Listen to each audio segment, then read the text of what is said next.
The war of words ramping up between Russia and Turkey after a warplane is shot out of the sky.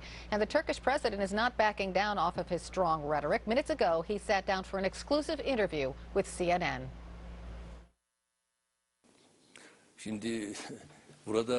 Well, I think if there's a party that needs to apologize, it's not us. Those who violated our airspace are the ones who need to apologize.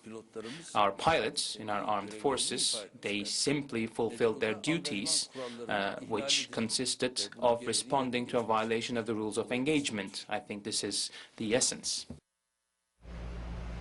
All of this setting the scene for a meeting between Presidents Francois Hollande and Vladimir Putin in Moscow.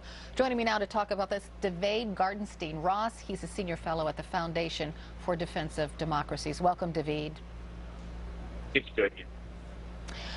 The Turkish president says he would do it again. That is, shoot that Russian warplane out of the sky. Russia is acting tough talk from Vladimir Putin. The French president is trying to get everyone on the same page. What should we make of this?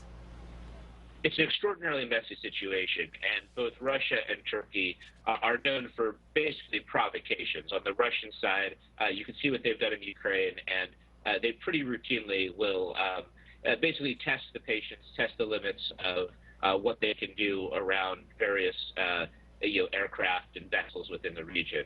On Turkey's part, it's taken a very aggressive posture towards Syria, including bombing Kurdish positions following an ISIS attack in Turkish territory. When we think about Turkey and Russia, they're both nominally part of the anti-ISIS side of this conflict, but they're also on opposite sides when it comes to Assad. Russia is in Syria to protect Assad's regime, and Turkey is hell-bent on toppling him, including supporting the opposition. So in one part of this conflict, they are on opposite sides.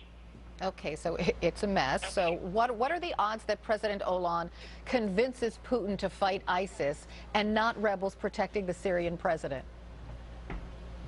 Well, Putin is fighting ISIS, although he's fighting other factions as well. Part of this deals with the very, shall we say, messy situation that the U.S. itself is in.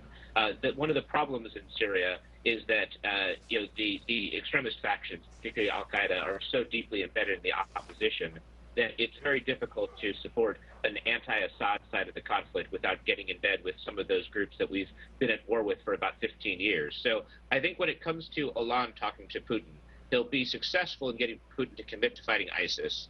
Putin will say to him that I have been fighting ISIS, but it's not going to get Putin to flip on his other commitment, which is that he doesn't believe that Assad should fall.